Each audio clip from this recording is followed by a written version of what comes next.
हरे कृष्ण दोस्तों, आपके अपने चैनल देवलोक स्टोरीज में आप सबका स्वागत है। जिन्होंने भी अभी तक हमारे चैनल को सब्सक्राइब नहीं किया है, जो भी नए लोग जुड़ रहे हैं वो चैनल को सब्सक्राइब करें ताकि उन्हें नोटिफिकेशन आ जाए जब भी हम नई वीडियो अपलोड करें।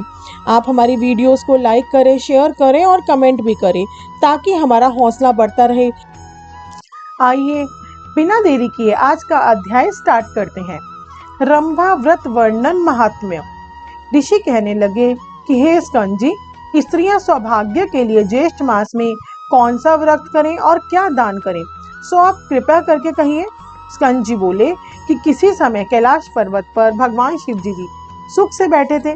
तब पार्वती जी हाथ जोड़कर और प्रणाम करके शिव जी से कहने लगी, हे शिव, हे शंभु, हे जगन्नाथ, हे सर्वज्ञ, हे सुखदायक, मेरे समान ऐश्वर्य, सुख और सौभाग्य जिस उपाय के द्वारा अक्षय हो, और हे कृपा निधे, आपके साथ मैं अजर और अमर होकर रहूं। एक समय जब और तप से गर्वित होकर सावित्री ने अपने स्वामी का गृह त्यागा और समस्त लोगों को श्राप दिया। उस समय आपने सावित्री को मना नहीं किया और वह ब्रह्मा से कहने लगी कि हे निर्लज, बकरी के गले में बिना दूध के निरर्थक स्तनों के समान तू प्राणों का त्याग कर। इस प्रकार सावित्री के वचनों को सुनकर ब्रह्मा जी का कोप के मारे लाल मुख हो गया और कहने लगे कि हे मृणे, तू पृथ्वी पर वृक्ष योनि में होकर वास कर। जब देवताओं ने प्रार्थना की तो सावित्री ने उसका श्राप से उद्धार कर दिया। पार्वती जी कहने लगी कि हे कृपा सिंधु, यदि आप मेरे पर अनुग्रह करें तो उस उपाय को कहिए, क्योंकि स्वर्ग लोक में महेंद्र तथा प्रजापति का भी नाश कहा है। इतनी वार्ता सुनकर श्री शिवजी जी बोले कि हे वरानने, इस संसार में जितने भी दृश्यमान पदार्थ हैं उन सब का नाश होना निश्चित है, फिर भी तुम्हारी भक्ति के वशीभूत होकर मैं उपाय करूंगा। हे भद्रे, ज्येष्ठ मास की शुक्ल पक्ष की तृतीया को स्नान कर नियम में तत्पर रहकर यत्न पूर्वक श्रेष्ठ रंभा व्रत को करना चाहिए। पार्वती जी कहने लगी कि हे प्रभु, यह रंभा व्रत कौन है और रंभा व्रत कैसे किया जाता है। शिवजी जी कहने लगे कि हे वरानने, जब ब्रह्मा जी ने श्राप से सावित्री वृक्ष हो गई तब यह रंभा केदली और कपूरर जननी नाम से प्रसिद्ध हुई। तब क्रोध से संतप्त होकर सावित्री अपने पिता के आदेश से ज्येष्ठ मास में स्नान दान आदि 5 वर्ष तक किया। तब ब्रह्मा जी प्रसन्न हो गए और ज्येष्ठ शुक्ल तृतीया को सावित्री को सामने प्रकट होकर ब्रह्मा जी ने पृथ्वी के बहुत से दुर्लभ वरदान दिए, उनको तुम सुनो। ब्रह्मा जी ने सावित्री से कहा कि हे शुभे, तुम संसार के कल्याण के लिए अंश से रंभा केला हो जाओ। जो ज्येष्ठ मास में तुम्हारी ज्येष्ठ पूजन करेगी उनका सौभाग्य, सुख और संपदा अक्षय होगा। ऐसा कहकर ब्रह्मा सावित्री के साथ सत्यलोक को चले गए। शिवजी जी कहने लगे, यह सावित्री के श्राप की कथा तुमसे कही, अब संक्षेप में रंभा व्रत की विधि तुमसे कहता हूँ। ज्येष्ठ मास की तृतीया के दिन बाग या अपने घर में केला का पेड़ लगाएं। चरणामृत, गंध, पुष्पमाला और कपूर, पवित्र शीतल खुशबू से वासित जल आदि से प्रतिदिन वृक्ष का सिंचन करें। सुंदर वन को बनाकर उसके मध्य में कलश स्थापित करें। षोडशोपचार विधि से पूजन कर अनेक प्रकार के नैवेद्य अर्पण करें। अपनी शक्ति के अनुसार ब्राह्मणों को भोजन कराएं और स्वयं हविष्यान भोजन कर गीत, वाद्य, पुराण, कथा श्रवण और कीर्तन द्वारा देवता के सामने जागरण करें। इसी प्रकार केदली वन में बैठकर नित्य प्रति पूजन करें। समस्त कामनाओं वाले मनुष्य इस प्रकार मास व्रत को करें।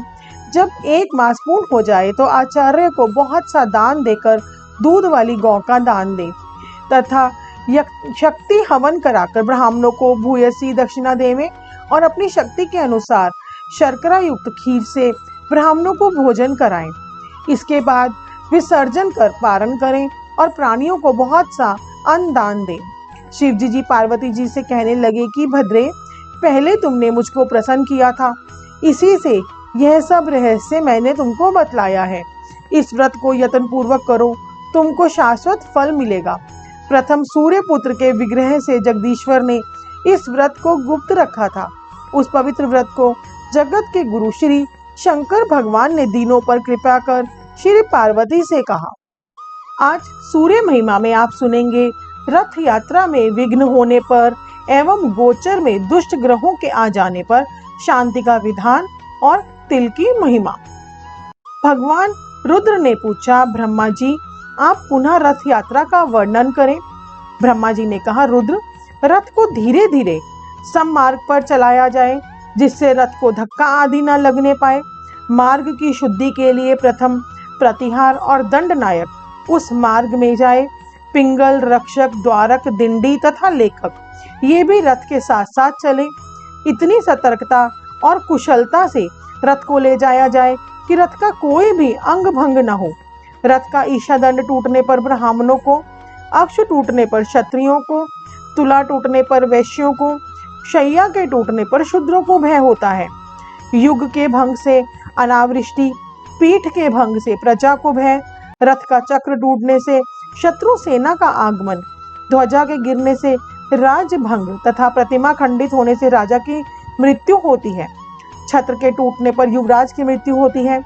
इनमें से किसी भी प्रकार का उत्पात होने पर उसकी शांति अवश्य करानी चाहिए तथा ब्राह्मण को भोजन और दान देना चाहिए एवं विधि पूर्वक ग्रह शांति करानी चाहिए। रथ के ईशान कोण में वेदी अथवा कुंड बनाकर घी और समिधाओं से देवता तथा ग्रहों की प्रसन्नता के लिए हवन करना चाहिए और इस नाम मंत्रों से आहुति देनी चाहिए। ओम अग्नये स्वाहा, ओम सोमाय स्वाहा, ओम प्रजापतये स्वाहा इत्यादि। इसके बाद शांति एवं कल्याण के लिए इस प्रकार प्रार्थना करनी चाहिए। अपनी जन्म राशि से दुष्ट स्थान में स्थित ग्रहों की प्रसन्नता तथा शांति के लिए ग्रह समिधाओं से हवन करना चाहिए। ये समिधाएं प्रादेश मात्र लंबी होनी चाहिए। सूर्य के लिए अर्क की, चंद्रमा के लिए पलाश की, मंगल के लिए खदिर की, बुध के लिए उपमार्ग की, बृहस्पति के लिए पीपल की, शुक्र के लिए गूलर की, शनि के लिए शमी की, राहु के लिए दुर्वा की और केतु के लिए कुशा की समाधि ही हवन के लिए प्रयोग करनी चाहिए। उत्तम गौ, शंख, लाल बैल, सुवर्ण, वस्त्र युगल, श्वेत अश्व, काली गौ, लौह पात्र और छाग ये क्रमशः 9 ग्रहों की दक्षिणा है। गुड़ और भात, घी मिश्रित खीर, हविष्यान, श्रीरान, दही भात, घी, तिल और उड़द के बने पकवान, गूदों वाला फल, चित्रवर्ण का भात एवं कांची ये क्रमशः 9 ग्रहों के भोजन है। जैसे शरीर में कवच पहन लेने से बाण नहीं लगते, वैसे ही ग्रहों की शांति करने से किसी प्रकार का उपघात नहीं होता। अहिंसक, जितेंद्रिय, नियम में स्थित और न्याय से धनार्जन करने वाले पुरुषों पर ग्रहों का सदा अनुग्रह रहता है। यश, धन, संतान की प्राप्ति के लिए, अनावृष्टि होने पर, आरोग्य प्राप्ति के लिए तथा सभी उपद्रवों की शांति के लिए ग्रहों की सदा पूजा करनी चाहिए। संतान से रहित, दुष्ट संतान वाली, मृतवत्सा, मात्र कन्या, संतान वाली स्त्री, संतान दोष की निवृत्ति के लिए, जिसका राज्य नष्ट हो गया हो वह राज्य के लिए, रोगी पुरुष रोग की शांति के लिए अवश्य ग्रहों की शांति करे, ऐसा मनीषियों ने कहा है। ग्रहों की प्रतिमा ताम्र, स्फटिक, रक्त चंदन, सुवर्ण, चांदी, लोहे और शीशे आदि की बनवाकर अथवा इनके चित्र का निर्माण कराकर जिस ग्रह का जो वर्ण हो उसी रंग के वस्त्र एवं पुष्प उन्हें समर्पित करें। गुग्गल का धूप सभी को अर्पित करना चाहिए। आकन, कृष्णेन, इयम देवा इत्यादि नवग्रहों के अलग अलग मंत्रों से एक एक ग्रह के नाम से समिधा, घी, शहद और दही की 108 अथवा 28 आहुतियां दें तथा ब्राह्मणों को भोजन कराएं, उन्हें यथाशक्ति दक्षिणा दें। जो ग्रह जिसके गोचर अथवा कुंडली में दुष्ट स्थान पर स्थित हो उसे उस ग्रह की यत्न पूर्वक पूजा करनी चाहिए। महादेव, मैंने इन ग्रहों को ऐसा वर दिया है कि लोगों द्वारा तुम सब पूजित होोगे। राजाओं का उत्थान और पतन तथा मनुष्यों का उदय और संपत्तियों का नाश ग्रहों के अधीन है, इसीलिए ग्रह शांति अवश्य करवानी चाहिए। ग्रह गाय, राजा, गुरुजन तथा ब्राह्मण पूजन करने वाले व्यक्ति को सब प्रकार का सुख प्रदान करते हैं। इनका अपमान करने से मनुष्य को अनेक प्रकार के दुख मिलते हैं। यज्ञ करने वाले सत्यवादी, जप, होम, उपवास आदि से तत्पर धर्मात्मा पुरुषों की सभी बाधाएं शांत हो जाती हैं। इस प्रकार से शांति कर रथ को पुनः चलाना चाहिए और शेष मार्गों से घुमाकर अपने स्थान में पहुंच जाने पर रथ स्थित देवताओं की पूजा करनी चाहिए। उत्पात होने पर ग्रहों की शांति के समान ही रथ में स्थित सभी देवताओं की भी पूजा करनी चाहिए। ऐसा करने से सभी तरह के उत्पातों की सब प्रकार से शांति हो जाती है। दुष्ट ग्रहों की शांति के लिए ब्राह्मणों को तिल प्रदान करें अथवा घी के साथ तिलों का हवन करें और देवताओं को धूप दें। तिल देवताओं के लिए स्वाहा रूप अमृत, पितरों के लिए स्वधा रूप अमृत तथा ब्राह्मणों के लिए आश्रय स्वरूप कहे गए हैं। ये तिल कश्यप के अंग से उत्पन्न हुए हैं तथा देवता एवं पितरों को अति प्रिय हैं। स्नान, दान, हवन, तर्पण और भोजन में परम पवित्र माने गए हैं। इस प्रकार ग्रह और देवताओं का पूजन कर भगवान सूर्य की प्रतिमा को रथ से उतारकर मंडप में स्थापित करें। फिर विघ्न बाधाओं की शांति के लिए दीप, जल, जौ, अक्षत, कपास के बीज, नमक तथा धान की भूसी से आरती कर पत्नियों सहित सूर्य भगवान को वेदी के ऊपर स्थापित करें। वहां 10 दिन तक उनकी विधि पूर्वक पूजा करें। 10 दिन तक होने वाली यह पूजा दशही का पूजा कहलाती है। इस प्रकार पूजन कर फिर भगवान सूर्य को पूर्व स्थान पर स्थापित करना चाहिए। सूर्य चालीसा। कनक बदन कुंडल मकर, मुक्ता माला अंग, पद्मासन स्थित ध्याये, शंख चक्र के संग।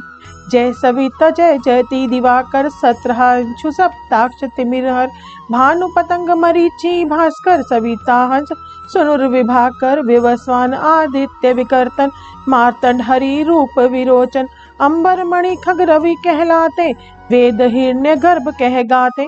सहस्त्रांशु प्रद्योतन, कही कही मुनिगण होत प्रसन्न मोद लहि, अरुण सदृश्य सारथी मनोहर, हाकत है सता चढ़ी रथ पर, मंडल की महिमा अति न्यारी, तेज रूप केरी बलिहारी। उच्चे शवा सदृश है जोते, देखी पुरंदर लज्जित होते। मित्र मरीचि भानु अरुण भास्कर, सविता सूर्य अर्क खग कलिकर, पूषा रवि आदित्य नाम ले, हर नागर भाई नमा कही के। 12 नाम प्रेम सो गावे, मस्तक 12 बार नवावे, 4 पदार्थ जन सो पावे, दुख दरिद्र अस पुंज नसावे। नमस्कार को चमत्कार है, विधि हरिहर को कृपा सार्य, सेवे भानु तुम्ही मन लाई, अष्ट सिद्धि नव निधि ते ही पाई। 12 नाम उच्चारण करते, सहस जन्म के पातक टरते, उपख्यान जो करते तब जन, रिपु जो जम लहते सोते ही छन। धन सुत जुत परिवार बढ़त है, प्रबल मोह को फंद कटतु है, अर्क शीश को रक्षा करते, रवि ललाट पर नित्य बिहरते, सूर्य नेत्र पर नित्य विराजत, कर्ण देश पर दिनकर छाजत। भानु नासिका वासुकर होनित, भास्कर करद सदा मुख पोहित, ओठ रहे पर जन्य हमारे, रसना बीच तीक्ष्ण बस प्यारे। कंठ सुवर्ण रेत की शोभा, तिग्म तेज सा कांधे लोभा, पूषा बाहु मित्र पीठी पर, त्वष्णा वरुण रहत सूर्जगण। युगल हाथ पर रक्षा कारण, भानुमान उर सर्म सुउदर्चन, बसत नाभि आदित्य मनोहर, कटिमह रहत मन मुद भर। जंगा गोपति सविता बासा, गुप्त दिवाकर करत खुलासा, विवस्वान पद की रखवारी, बाहर बसते नित तमहारी। सहस्त्रांशु सर्वांग सम्हारे, रक्षा कवच विचित्र विचारे, अस जोजन अपने मन माही, भय जग बीच करहूँ तेहि नाही। दुध कृष्ट तेहि कबहु न व्यापे, जो जन या को मन में जापे। अंधकार जग का जो हरता, नव प्रकाश से आनंद भरता। ग्रह गण ग्रसी न मिटावत जाही, कोटि बार में प्रणवोताई। मंद सदृश सुत जन में जाके, धर्मराज सब अद्भुत भाके। धन्य धन्य तुम दिन मनि देवा, किया करत सुर मनि नर देवा। भक्ति भाव युत पूर्ण नियम सो, दूर हट तो सो भव के भ्रम सो। परम धन्य सो नर तनधारी, है प्रसन्न जेहि पर तमहारी। अरुण माघ सूर्य फागुन वे मधु वेदांग, नाम रवि उदयन। भानु उदय वैशाख गिनावे, ज्येष्ठ इंद्र आशान रवि गावे। यम भादो आश्विन हिम रेता, कार्तिक होत दिवाकर नेता। अघन भिन विष्णु है पूसी, पुरुष नाम रवि है मलमासी। भानु चालीसा प्रेम युत, गावे जय नर नित्य। सुख संपत्ति लही विविध, होई सदा कृत कृत्य। ओम जय सूर्य भगवान, जय हो दिनकर भगवान। जगत के नेत्र स्वरूपा, तुम हो त्रिगुण स्वरूपा। धरत सभी तब ध्यान, ओम जय सूर्य भगवान। सारथी अरुण है प्रभु, तुम श्वेत कमल धारी। तुम चार भुजाधारी, अश्व है सात तुम्हारे। कोटि किरण पसारे, तुम हो देव महान। ओम जय सूर्य भगवान। उषा काल में जब तुम उदयाचल आते, सब तब दर्शन पाते।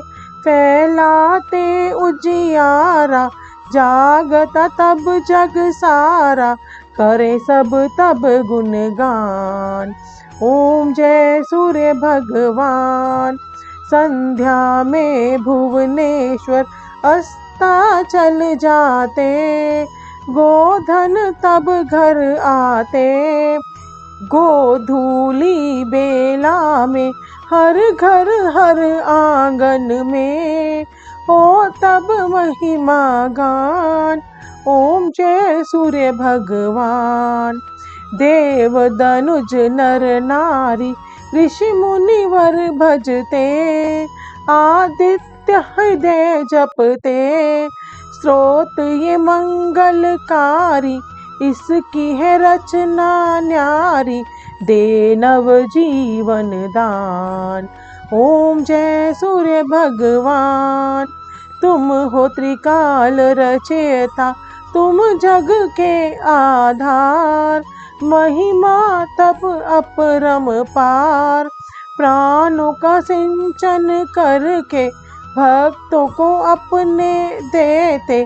बल बुद्धि और ज्ञान, ओम जय सूर्य भगवान। भूचर जलचर खेचर, सबके हो प्राण तुम्ही। सब जीवों के प्राण तुम्ही।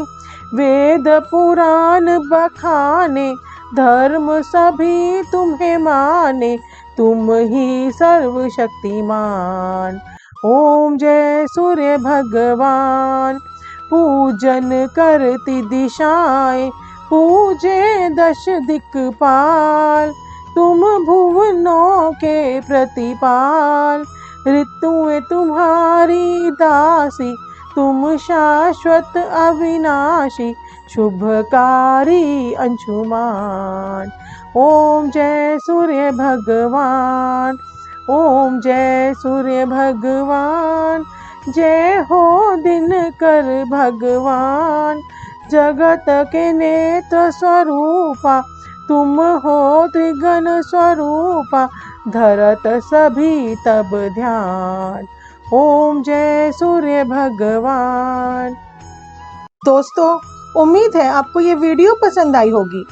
हम पूरे जेठ के महीने में डेली ज्येष्ठ मास के महत्व की वीडियोस लाते रहेंगे। हम डेली सुबह 5 बजे वीडियोस अपलोड कर देते हैं। आप सब हमारे चैनल को सब्सक्राइब कीजिए और बेल आइकन भी प्रेस कर दीजिए, जिससे जैसे ही हम कोई वीडियो अपलोड करेंगे आपके पास नोटिफिकेशन आ जाएगा। आप सबका दिन मंगलमय हो।